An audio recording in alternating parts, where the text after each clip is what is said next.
Good afternoon. Very nice of all of you to come here for this session. And I think it's probably because of the topic of the session, right? We are the agents, are you a writer? And I think I'll start off by saying J.D. Salinger, apparently towards the end of his life, wrote lots and lots of stories without the intention of getting them published ever. They were only meant for him to read. That's the story I've heard. I don't know if it's true. But J.D. Salinger is J.D. Salinger. Most writers want to get published, right? Most writers want to get published. Most writers want to be read. So, to get read, to be published, right, is a dream. And these are the people who will help you realize that dream. Kanishka and Mita are both literary agents, right, who work with writers to get their work published with publishers. Siddharth, on the other hand, is working at a cutting edge of something that's really taking off and really doing very well. He turns books and story ideas into films, right? So he works with production houses. So what I'm going to try and do over the next 45 minutes is broadly pick their brains about what do they look for, right? How do they make their decisions? How do they make their pitches to publishing? And in that process, hoping to give all writers a clue into their ways of working. And therefore, I think benefit every writer who wants to get published, which like I said, is perhaps the dream of every writer, right? So, can I start with Mita first, if that's okay? So, as a agent, Mita, right, I'm sure authors approach you all the time, right? So, when you get an email from an author you've not heard of, nothing at all. So, how do you start the process of looking at whatever he or she has sent you? How do you begin to think about what's in front of you in that email? Yeah, I mean, my inbox gets flooded every day because, and I'm glad it does, because every day when I sit on my laptop with my cup of coffee, it's been 18 years since I founded and I've been running Siahi, but I'm still as greedy as I was on the first day. I'm still as hopeful and optimistic that I'm going to get the next best thing that's happening in the world of writing. And that's the spirit with which I open each and every submission. What impresses me most is obviously like somebody has actually done the research and figured out that Mita is a woman and not a man. That's a problem I've been facing. Yeah, and Sorry. the second thing is don't be ambiguous and say dear sir / ma'am. That's very off-putting. The cover note has to sum up you know what your book is about, because that itself lets me know that how succinct and how direct again at the same time you can be about your book. I do ask for synopsis, obviously, because if I don't, everybody thinks what kind of an agent is she. I don't care a rat's ass about your synopsis. I go straight into the manuscript. And I like to go with a blank mind. I don't go with any expectations at all, because I think I want the book, I want the writing to surprise me. And I really want to just go headlong into whatever. We ask for 3 sample chapters, and in all fairness, every submission is given feedback from our side. So that's a lot of work I put in with my team. And in some cases, yes, after giving feedback, we say that, send back the revised version or send me the complete manuscript. In fact, last week was one of those bizarre weeks where about out of the 70 odd submissions that I had, I actually asked for about 15 complete manuscripts, which is very rare in my case. So yeah, that's what I'm looking at. And I normally like to keep, the end of the week for my reading, because you've cleared up your backlog, your contracts, your royalty statements, your follow-ups, your author's calls, your publisher's calls. So towards the end, you're a little easy, and then you can read with a fresh mind. And that's what I do with my team also. We kind of all settle very silently, somebody's under the sun in an umbrella, under an umbrella in the sun because the Jaipur winter is what it is. So everybody has their favorite corners. We lounge around, we break into martinis at lunchtime ever so often, or I bake for my team. So all of it goes into the reading and writing process. I feel all of that is very important. That's a fun job, martinis at lunchtime. Yeah, he's known for that. Best coffee and very good drinks. So what's your poison? What is it at lunchtime?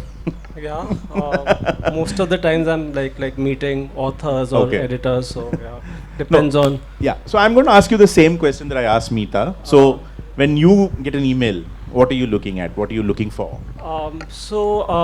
For fiction, I mean, I like Mita told me. Mita just said that synopsis is not important, but for us, a query letter, which is a sort of a precursor to the synopsis that we expect all fiction writers to send us along with sample chapters, is very important for me. Because you get to know the basic writing skills of the writer. Their credentials also. So credentials may not matter for fiction writers as much as non-fiction writers, but it always helps if they've, published in important, well-known magazines in India, overseas, or if they've been shortlisted for, prizes. Then that's the query letter is very important for me. And there have been occasions where I have not opened the attachments sent by an author if the query letter is not compelling enough. So for us, query letter, because I mean it has to immediately grab my attention, and I like authors who are doing interesting things with their query letters. Like if they start in a different way, if it's experimental without being too gimmicky. In terms of evaluation, the criteria is very different for fiction and non-fiction, because fiction, the writing has to be top-notch. The basics have to be in place. I don't think fiction can be brilliant fiction writing can be taught. Your creative writing courses and a lot of reading, they can teach you discipline. They can also teach you craft and also things about plotting. But I mean, a brilliant fiction writer has to have some sort of innate talent. So we normally invite a synopsis, 3 sample chapters, and if we like the manuscript, then we ask for the full the chapters, we ask for the full manuscript, and based on what we feel about the full manuscript, we either say no to the author, offer them a contract immediately if we feel that this can be sent out to publishers with minimal editorial intervention, the sorts that may not face resistance from authors, or we shows tentative interest, like this needs to be rewritten or this needs to be changed, but we are interested in your writing. In non-fiction, it's very different. I mean, I've signed up non-fiction writers who are not writers, but they have incredible stories. They have done a lot in their respective fields. So there are 2 ways to go about it. We tell them upfront that it may require a lot of editing. Sometimes I introduce them to freelance writers, and I tell them, look, I want to do your book, I want to do your memoir, life story, but this needs to be rewritten, even reimagined in terms of the structure. So we introduce them to freelance writers, and then the full manuscript comes to me. This happened in many instances of Kafil Khan's autobiography. I mean, it came to me in a very shoddy as a shoddy draft, and then it was reworked by an editor. And then there are instances where I'm approached by writers who have public figures mostly, who have great stories, but they don't even have the time or the bandwidth to put together anything. So in those instances, I introduce them to ghostwriters. Many of them are part of my team. So I mean, there are very different ways of looking at doing it. Books. Right. And submissions. My next question is to you, Siddharth. Right? Your work is a little different from what they do. Right? They're looking at publishing writers. So you are looking at turning books, right, or stories, I would say, which need not be books, as you said when we were talking earlier, into films, right? So what gets you, what grabs your attention? How do you begin your process of doing your job? Yeah, before I answer your question, I just like to, say this, that I started storying 4 years ago, and Kanishka and Mita were the first 2 literary agents that I actually interacted with. Not only are they the best in the business, I think they're the most sincere, they care about the story, they care about the authors, and they care about what's going to happen with them, and that's extremely important. And they're the only two agents that I actually personally look forward to interacting with and I deal with. So it's very important that they're here, and not all agents are the same, which we all know. But I would like to stress that the problem, it's more difficult for me when publishers or literary agents don't really care about the author and the story. And because at the screen level, it's not really about the prose or the writing as much as the story and the persistence of following up on what to do with that story. Because the entertainment business is very different, it's very difficult, it's much more narrow. The cost of taking a story to the audience is tens of crores. So to bet tens of crores on a story is a long, tough process. And only if people understand that, the process can be more rewarding for everybody. Coming back to your, the first part of the question. See, for us, the most important thing is number one, the log line. So, which we, in the movie business, the log line is largely the plot of the story in 2 to 3 lines. If the log line is exciting, then a studio executive will read the short synopsis. If the short synopsis is exciting, which is like the blurb, then they will want to read the 2 to 3 page of plot summary. Largely, in my experience, the 200 books that we've sold in the last 4 years, I think the people who sign the contract and agree to the terms of the rights never have actually read the book. Somebody in the team will read the book, somebody in the writing department, they will read the book, but the decision makers at the top level will never read the book. They will always make a decision based on the 2-3 pages plot summary, and then they depend on us to kind of help them figure what it can become. So what it can become basis the 2-3 page plot summary is the most important document. After that, the most important document is the agreement. But it's really that, of course, the book and the details are very important. They have to deliver to the plot summary. But the plot summary really drives the narrative in a film or a series, especially in the OTT world, because in OTT, it's really the bingeability of the story, the number of characters that have a large track or a comment track. So there are so many factors that go into deciding what story is good for a film or a series, how many parts, etc., etc. And all of that really needs to be reflected into the 2-3 pager. So that really is the best way for us to also shortlist and then figure whether we should be pitching it or not. And I'll just take up a follow-up question before I come back to them. This is perhaps a good thing, right? That the story is now up and central.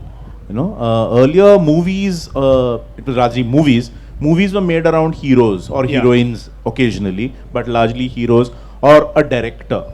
But now, not that those are not important, but I think the story has become perhaps more important, shall I say, and that's a good thing for writers. So like we are discussing, I think largely the industry has always had 2 kinds of approaches. One is actor first, who's the actor, or director first, who's the filmmaker. Right. Because films is a medium of the filmmaker. But when it comes to OTT episodic content, it's a producer's medium, it's a writer's medium. And because of that, like for example, at storying, we are very clear, it's story first, it's writer first. If that works, then everything else will follow. So largely, I think the credit will go to the OTT platforms, especially the foreign OTT platforms that are operating in India. They're very, very process driven, and their process is, is a better process because it really does give more points to the story and the tracks of the story. So for sure the change has happened, and this change is here to stay. Even in the meetings, we don't really hear now who's going to be in the lead. The conversation is, let's figure the story in the script, and then we'll figure casting. Right. Okay, so coming to you, I'm going to specifically ask both of you a question on non-fiction. And I'm going to take off from what Siddharth said. In non-fiction, I think the general perception is it's story first, not the writing per se. Am I right? Am I wrong? What is your thinking? I don't think so, especially because Siahi, we really focus a lot on non-fiction. And for me, it's it's the narrative and the writing, and most importantly, how far and wide the writer has read and researched, and how well the research has been unobtrusively woven into the narrative. So it circles back to the crux of the narrative, which is the focus for focal story, and how well it's been written. But it also shows if the writer is well read, widely read, it automatically shows up in the writing. So you can't segregate whether the story is important and then the narrative comes. I think they all work hand in glove, right? And that's what we are looking at. There are lots of non-fiction submissions that come to me, and they think they've just read off the internet and they can get away with it. We've literally written back to a lot of non-fiction writers saying, don't plagiarize content. I've called them out, and I've got hate mail for that. But then, if I'm going to project solid content, your story, which needs to be genuine, then you need not to depend on the internet. You need to be really doing your research properly, whatever your area is, and also writing honestly. So I think that remains common to fiction and non-fiction both. But we are very rigorous with our approach to non-fiction, because that's where we have to be very mindful of what we are taking on. It also, that book is going to go out into the world as a socio-cultural, political, economic, whatever kind of non-fiction narrative it is. It will be performing a very important function.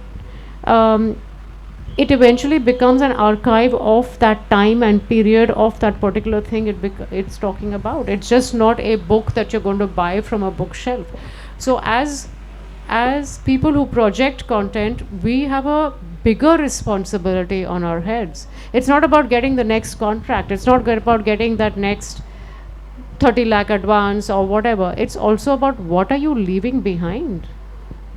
I've always looked at it that way, and I'm saying, okay, this book has to remain alive for generations to come. It's a legacy. It's a legacy, and even the authors. So you're strategizing a larger picture, a larger writing career, even for your author. You're not just going from one book to another contract. That's not the way. At least that's never the way I have worked. Sure. So I really put my heart and soul into every project, and every project is that special child with special Absolutely. attention being given.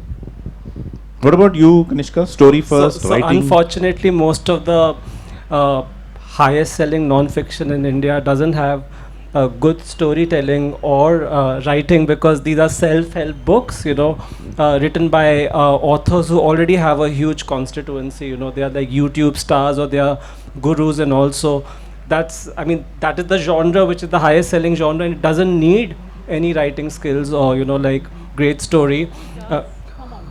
Of course it does not. I have been approached by representatives of these godmen. Godmen, yeah, and they are like, just go on the YouTube, listen to his some speech, and then turn that into a proposal and pitch it to. Yeah, well. No, but I'm talking about non-fiction in general, Right. and I'll tell you why badly written non-fiction, even if it's a great story, it may not do very well in the long run, because these kind of books will not have a long shelf life. Look at the non-fiction that is being like funded and promoted by New India Fellowship. Some of these books, they feel very specific and niche to readership, but they've sold very well because of the writing and because of the research scholarship. Akshay Mukul's book on Agyaya, which is going into a reprint, and it's like a very fat book. And Shreyana Bhattacharya's book Desperately Seeking Shah Rukh, again, it's a very readable book, but there's a lot of economics and like numbers, datas in that book, and it's like sold maybe like 5 reprints. So I think in the long run, or in the long term, good writing is very important for non-fiction.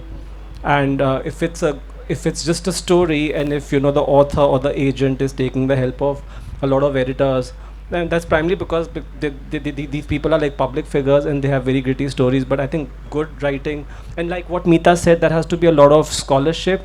If it's a subject, like, or if it's a personality who has been written about many times in a book form or in long form journalism or everywhere, what new is the author bringing to the table? Look at Vinay Sitapati's book on P.V. Narasimha Rao, Half Lion. He had access to the papers, the man's papers, and which made all the difference, and that book right. has sold so much. So where is the new scholarship? Okay. Now, for an aspiring non-fiction writer, right? I'll come to fiction later in the conversation. For an aspiring non-fiction writer, Mita, any recommendations? What kind of subject? What should he or she do? Any advice? Well, that's a very wide-ranging question It is, because yeah. it also depends on what the writer wants to write about, Right. and whether that subject is a wise thing to pick up or not, and whether that writer has access to then delving deep into that Right. focus area, because that should be the deciding factor, right? It's not Right. just I'm interested in this, therefore. There's lots of such things that come to us, and I actually kind of set up Zoom meetings with them and coach them on how they should think ahead and figure themselves out. So there's a lot of mentoring that goes into this. Whether it's even worth their time to kind of. Yeah, and also even if they're well-established writers, in their own right, well-established personalities in their own field, and they want to then maybe go into writing about gender politics, or they're writing about food and politics, or they're looking at an amalgamation of some literary writers' journeys through a particular lens. I'm just giving you off-the-cuff examples. Just to have the tone and the writing to be convincing, you can't fool your reader anymore.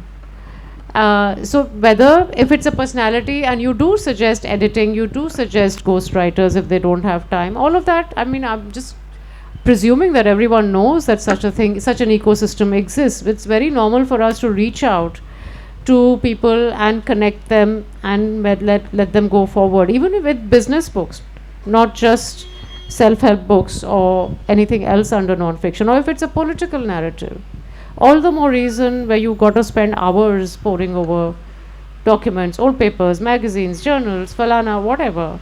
So all of that advice takes a lot of time and meetings and a lot of mentoring. And since I'm based in Jaipur, for me it's like Zoom is a boon. A really big thing. Yeah, but at the end of the day, you've spoken so much that when you finally get off work, that is if at all you do, You take a vow of silence. I really know only when I'm looking at my family and saying, no.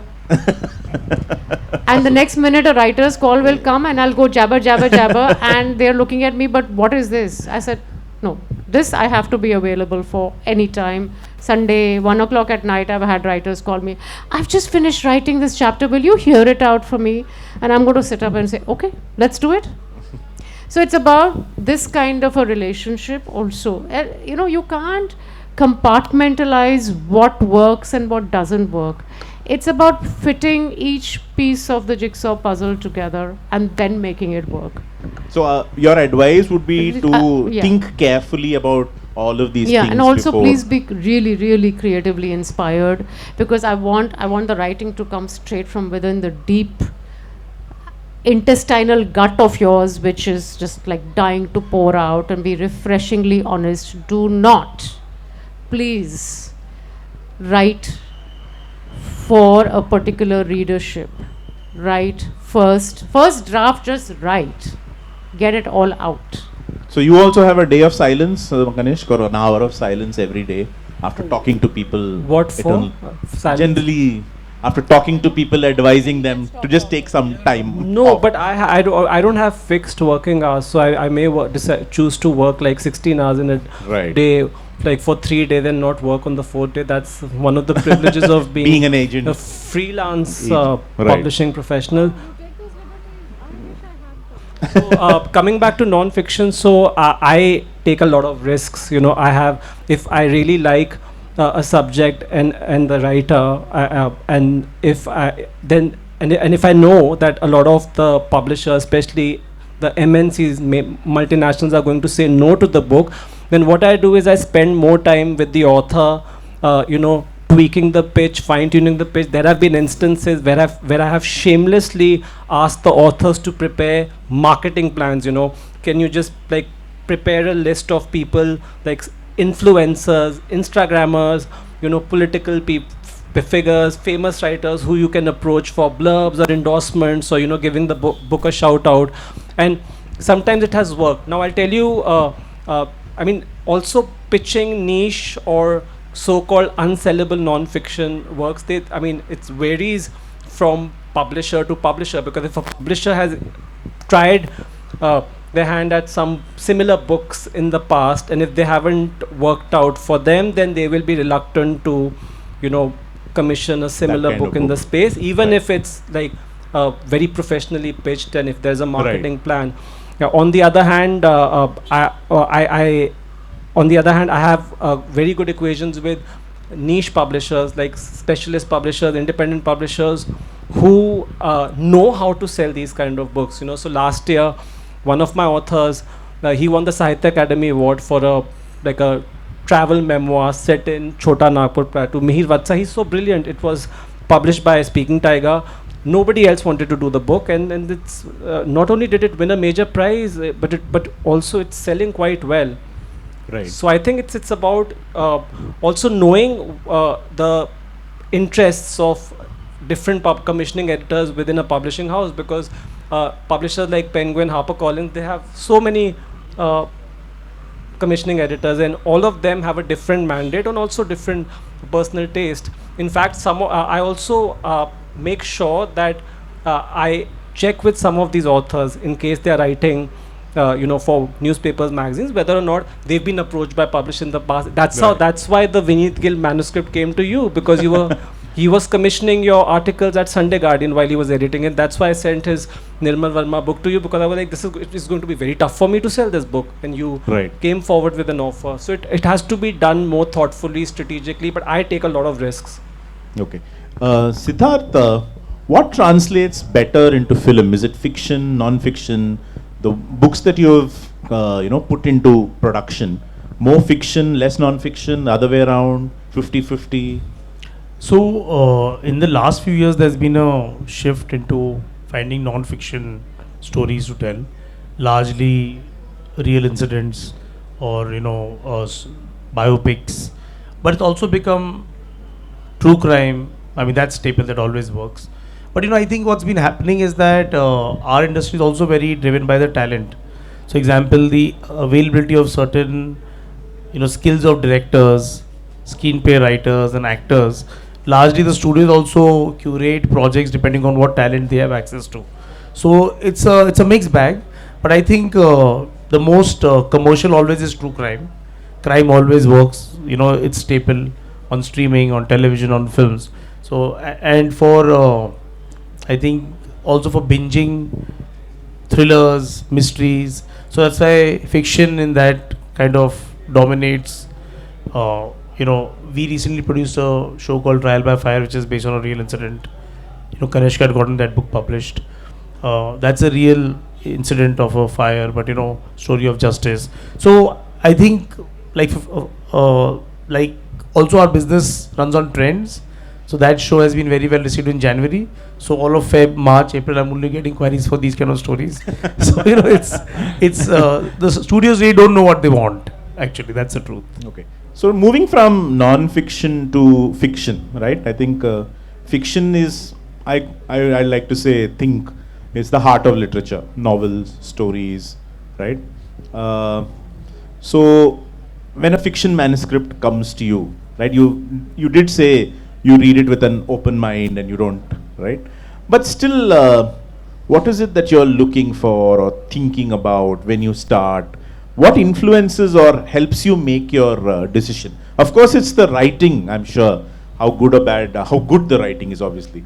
But beyond that, just can you give us a little bit of insight?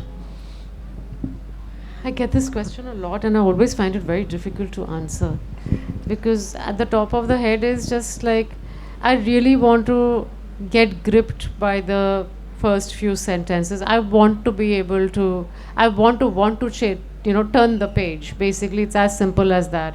Verbosity kills it for me. Too many adjectives kill it for me. If your opening line is about a sunset and birds chirping, oh my God, you're dead. I'm done with that kind of stuff. But fiction, I'm looking for a story which is told. It may be a very simple story, but what is it that you're bringing to the narrative? How fresh is the voice?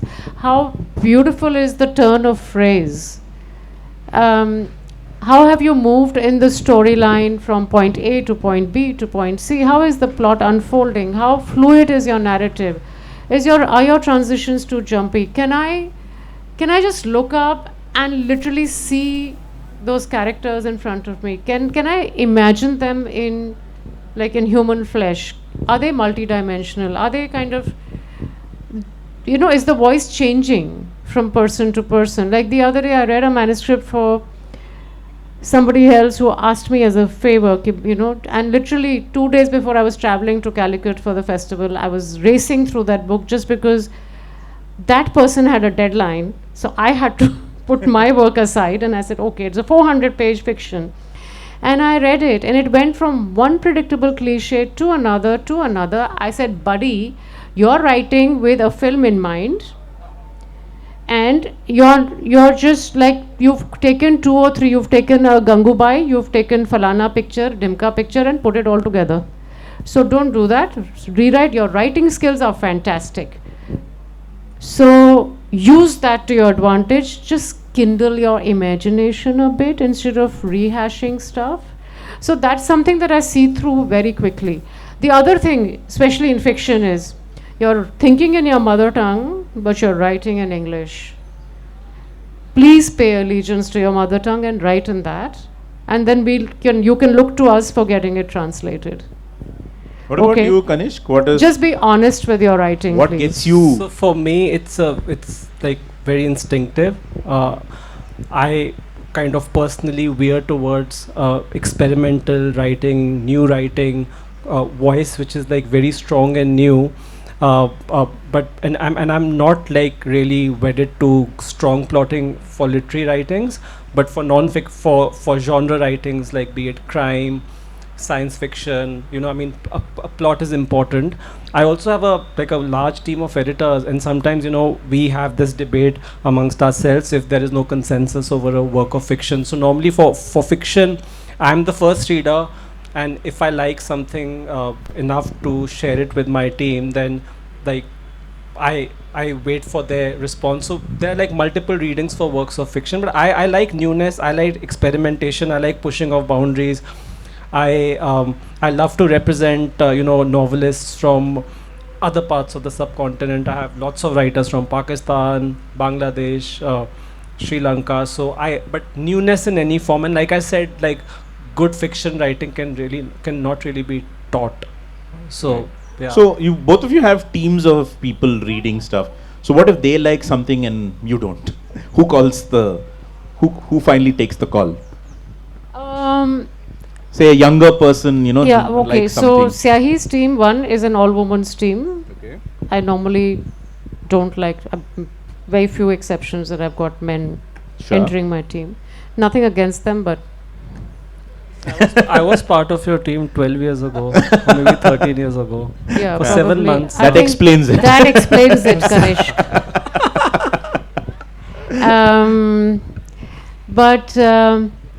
And they're all half my age. I prefer working with younger girls. It's also because I'm always mentoring them on their path of what you have to do as a woman in our existing societal structures. So that's also very much a part of my conscience. And they're all mad. And we work as passionately. So when it comes to selecting books, we are a very, very egalitarian setup. So there are times when they'll really push me and say, no, but I like this book. I'm asking for the complete manuscript, although we've given a preliminary feedback, but I really do want to read it. And then, of course, we prioritize the reading of that book. They read it, and then they come back to me. We really literally sit down. So once or twice a week, we sit down and we dissect everything that we are reading. And there's always, I have the system that it's me reading and there are two more people reading the same book at the same time. So that, it's because you're looking at somebody's creativity. You've got to show it that respect. You may not take the book at the end of it, but still, I mean, there's an aspiring person who's actually kind of had faith in us. I have to honor that faith.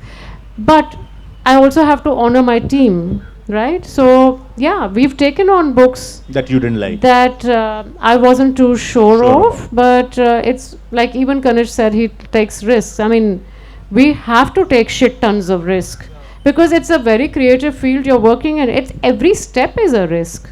Right. So it's like I don't even look at risk as a risk anymore. It's just something that you have got to do every day. It's routine for me now. Part of the job. Right. Yeah. No. We've taken books that my team has recommended, and we haven't been badly off. What about you? So my team comprises of ex-publishing professionals, literary reviewers, and writers. So so most of my team members, they know the pulse of the industry because they worked in publishing houses. They've commissioned books, both fiction and non-fiction, and some of them have reviewed fabulously for Publication. places like Scroll and First Post. And so I mean there is an understanding of the market. So sometimes they'll just send me a report saying that it's very good, but you may not find an audience for this. In some instances they are even more specific because they are personally known to publishers and commissioning editors, and they are saying don't send it to these two people, but you can try someone like Polomi, or you can try Ajita. So that way there is some understanding of the where publishing is at, where literary fiction is at. And now I mean I don't have to reiterate the importance of translated literature. I mean, Mita is the director of the JCV prize, and she has championed so many translations as part of that prize. So there is a lot of appetite and interest for translated fiction, so much so that given a choice between a debut work of fiction in translation and a novel in English, debut novel in English, 9 out of 10 publishers will opt for the former because they sell as much as any good debut novel in English. I think writing in English is suffering a little. Okay. It's good you brought up translations because my next question was going to be about that. Obviously translations are a big thing now, award winning and so on, right? But how do you spot talent in languages that you don't know, probably don't read, and so on and so forth? Where does that process begin? Does someone recommend? Do you read an article about someone and then chase that person? A mixture of everything is happening. So I have readers in different languages who are all constantly letting me know this kind of stuff is happening, so and so author's writing this. I have a very good relationship with a lot of language publishers across the country. So we just pick up the phone and talk to each other. And that's it. Actually, when I started Syahi in 2007, one of the mandates with which I started Syahi was that I have to encourage translations, not just from language to English or back into the languages, but also cross the languages. So we have, and we've got success in getting Oriya into Bengali, into Gujarati, into Marathi, or vice versa. So again, it is just not one thing that can guide you in this. Either somebody approaches you directly, that also happens with translations. Like there is somebody from Delhi University who's sending me her complete manuscript this week, and it's in Hindi. And so we have readers in place from different languages, and we do kind of, even if the translation comes to me, I think over the years of reading, you can kind of pick up the intonations of how the translation is reading. And secondly, I always send my readers in the said translations language that can you just read the original and then tell you compare. something. So we have to have that network, like we have our network for ghostwriters, or we have our network for editors. I mean that every agency has to have that, right? Right. So in So my we do that, and we do kind of move. And sometimes we also have had publishers tell us that, hey, can you just, I do a lot of that with publishers, is a lot of editors then come to me and say, okay, let's talk about this idea. Whom can we approach? Let's commission. Right. So What in about you, Kanish? in my case, it's mostly translator driven. I get all queries for translation proposals by translators. Most of the times, the authors or the estate, if the author is no longer alive, they are brought into the picture. If I say yes to the translator, I also depend a lot on bilingual, literary-minded journalists on my list. So like, I mean, I have a friend in Kerala, Jinoy Jozo. He's with Hindu Frontline. So I mean, he writes about books also. So he will recommend authors to me, and then obviously I have to make contact with authors or have authors who are bilingual, like Tanuj Solanki sitting there. So when Chandan Pandey's Vaidhanik Gulp came out, Tanuj told me to immediately reach out to me, and then like 1 week later, I get a query from Bharat Bhushan Tiwari, the translator, saying that I'm offering this book, and because Tanuj had read the Hindi original and said that this path breaking, I showed interest in the book and we took it on. So for me, it's mostly translators, bilingual journalists or bilingual friends who are readers or bilingual authors on my list. And what I've seen in the last few years is that a lot of writers are taking interest, because of all these awards for, Vivek Shanbhag and Tomb Jayant of Sand. Kaikeni and Tomb of Sand. Yeah, so authors are approaching me directly, and some of them are actively looking for translators. They shortlisted translators. So, but I'm only like conversant with one language, so I depend on a lot of other people. But I don't have readers in different parts of. The So one country. last question to Siddharth before I throw open the floor for questions. What about from a film point of view, right? Say, okay, say a crime thriller set in a small UP town will work, right? Hindi, heartland story translating into Hindi film. But say a story set in a village in Kerala or Tamil Nadu or somewhere in the northeast, unfamiliar to a Hindi watching audience. Does that translate well into film? The challenge in India is the regional cinema and the regional content is very strong. And exactly, I'm grappling with something like this.